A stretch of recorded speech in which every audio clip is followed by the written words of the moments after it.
Hello, today we are going to talk about data binding and how to do it in Vue JS. But firstly, we will look how it's typically done in most web browsers today without using a JavaScript framework. So here's a small example.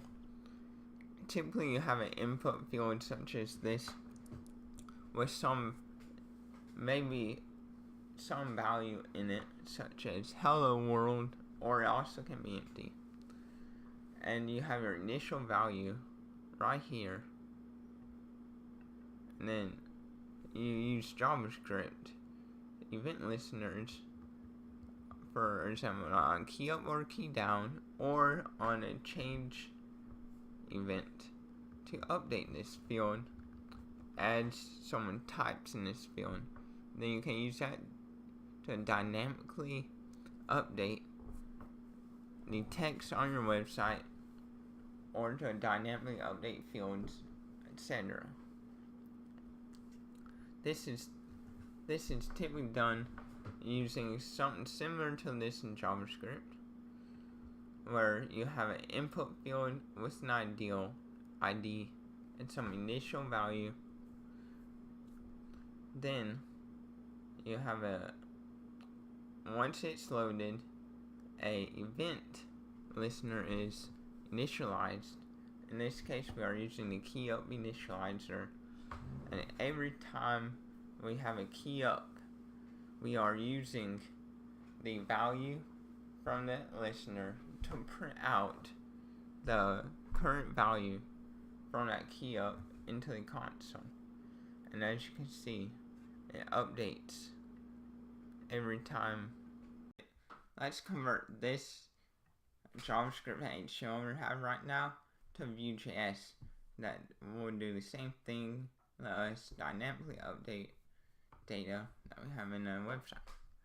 So the first thing you need to do is go to the Vue JS documentation page, and under the Essentials section you will see a page called Essentials. You will just want to click on it and go down to the CDN page, or CDN section, and like I have already done, paste in your body tag, and also make a script tag below it.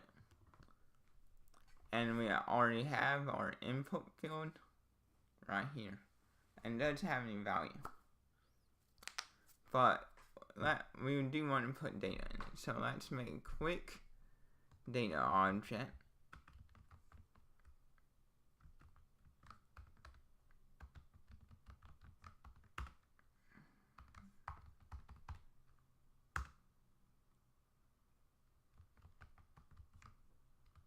Like so. And if we go to our page and you refresh, you can see we have the input, but the data we have is not modeled to our input field that we currently have. So what we will have to do is create something called a Vue instance. And all you do to do that is you type a new Vue, like you would do any object, and it has an object as the parameter. And you want to put data and assign that to the data that you have already put in a variable. But Vue also needs a place where it can do all of its computation. So you will have to give it a wrapper, such as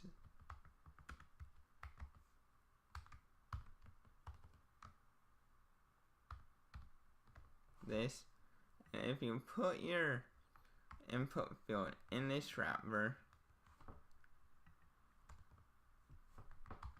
currently we have it as app, but you can name it anything you would like. And all you do is in the Vue instance, you have it a parameter in that object, el,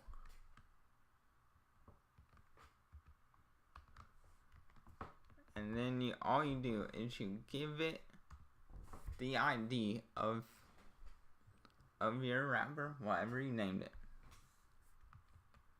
And this is almost everything you have to do, but you still have to connect this data to the message we have. So to do this, we want to use what is called a Vue directive. And all Vue directives start with a V dash. And in this case, we go use the Vue directive called model. And we will have to give it the attribute that we would like for it to implement. In this case, we want message. And if we go back to this web page, we can see if we refresh it, now the input field takes on that message. And to show you that it works, if we put a paragraph tag here, and we have like data, okay, use something called a mustache syntax that will render the variables we have, basically. And then we go back to our browser. As you can see, as I type, it's binding just like it was doing in a console in the last implementation. Thanks for watching. We will continue next time with another Vue JS concept. Subscribe and like this video for more.